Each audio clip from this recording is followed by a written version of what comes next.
An empty stadium after midnight should be quiet. But tonight, the silence breaks under buzzing floodlights and a locker room door that will not stay shut.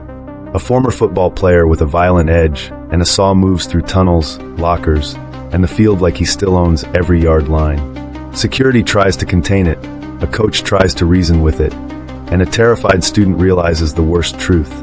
The stadium is not empty, and the voice on the loudspeakers is not there to entertain. Chapter 1. The stadium belongs to me. You ever stand outside a stadium at night and feel it pulling on you? Like the lights are off, but the place is still awake. That's because it remembers. It remembers every hit, every cheer, every time I took what I wanted right on that field. They told me I was done, told me I was washed up, told me to turn in my gear and disappear like a bad season. I tried to walk away. I really did. But a man like me doesn't walk away from a place that made him. So I came back when the gates were locked and the parking lot was empty. I came back when the wind could carry my footsteps without anyone calling my name. And I didn't come back empty-handed. I brought a saw, not because I need it to be brave. I don't.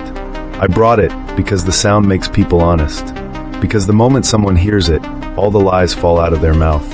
They stop pretending they're in control. I slipped into the concourse where the snack stands sleep behind metal shutters. I listened to the building's bones creak. I watched the long hallway that leads to the locker room, and I smiled inside my helmet. This place is a body, and I know exactly where the nerves are.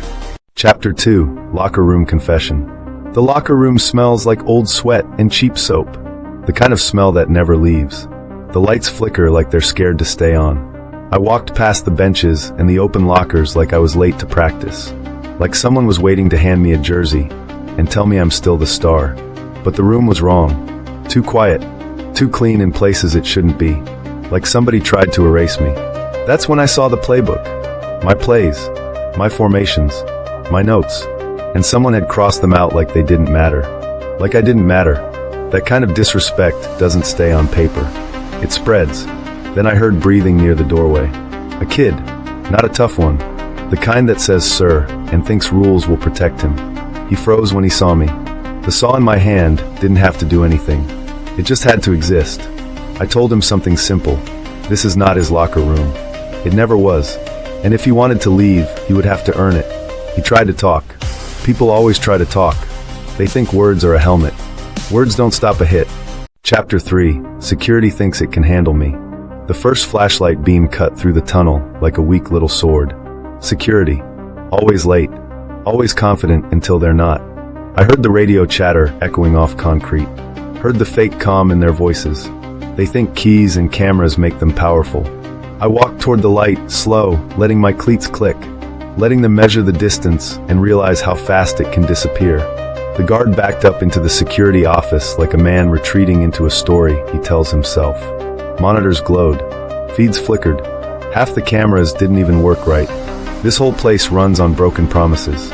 He raised his voice, said he was calling it in, said there were procedures. I laughed, not loud, just enough for him to understand. I don't live inside procedures. He ran, and the stadium swallowed his footsteps. Stairwells, concession corners, locked doors, all the little escape routes people trust. I followed like a shadow with shoulder pads, because in a stadium, there's only one real rule. The one who controls the space controls the game. Chapter 4. Under the Floodlights. When I stepped onto the field, the floodlights hit my helmet and turned it into a bright, ugly halo. The turf was wet. The air was cold. The stands were empty, but I could still hear them in my head.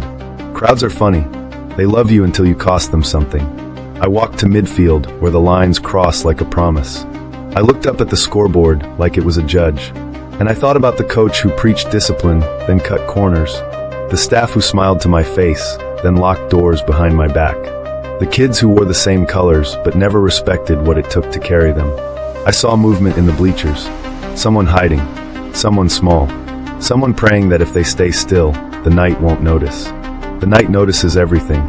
Down the sideline, the security guard tried to get brave again. Tried to shine that light like it could push me back. But light doesn't erase what's already here. Then the coach arrived. Older now, harder around the eyes. He stood in the fog at the edge of the end zone like a man trying to stop a storm with his hands. He called my name like it still meant something to me. It didn't. Not the way he hoped. Chapter 5. The Coach, the Kid, the Truth. The coach tried to talk like we were still on the same side. Like all of this was a misunderstanding. Like I was just angry and needed to cool down. He wanted me to feel shame. But shame is for men who still believe they owe the world something. He led me toward his office, past trophies that shine without remembering the hands that earned them. Past framed photos where smiles are frozen in time, pretending nobody ever gets thrown away. I saw one frame cracked. I saw glass on the floor. Like the building itself was telling me the truth. They broke the past and called it progress. Down the hall, I heard running. The guard and the kid moving together now. Fear makes teams fast. I let them go for a moment. Not because I'm kind, because I wanted them to understand the next part. I found the PA room, the microphone, the cables, the switches that let one voice fill every corner of the stadium. That's power, real power. I leaned in close to the mic and spoke like the whole place was my locker room. I told them to listen. I told them the game wasn't over. I told them I was done being a highlight reel, and I was ready to be the only story they remember. And for the first time, the stadium answered me with silence, so deep it felt like a threat. Chapter 6, the last play. Panic spreads faster than footsteps. The guard scrambled for the scoreboard controls. The kid hid where he could. The coach stood between them, and me like he could still take a hit meant for someone else. I stepped onto the sideline and looked at them like they were players who forgot the snap count. They begged in different ways. The guard begged with rules. The kid begged with fear. The coach begged with pride. But I don't care how you beg. I care what you do when you realize nobody is coming to save you. The stadium lights surged, then dipped, then surged again. The air shook with speaker crackle.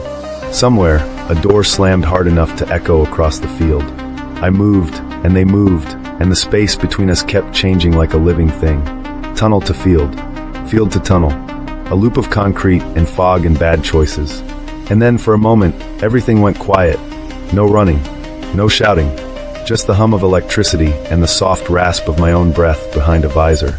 I want you to understand this. The scariest part is not the saw. It's not the helmet. It's not even me. The scariest part is what a place like that can turn a man into when it decides he matters more as a nightmare than he ever did as a hero. So if you ever find yourself in an empty stadium after midnight, and you hear a sound that doesn't belong there, do not call out. Do not search the shadows, because the shadows might answer back. If you want more terrifying stories like this, subscribe to the channel, turn on notifications like this video, comment what you think the voice on the loudspeakers really wanted, and share this video with someone who never looks at an empty stadium the same way twice.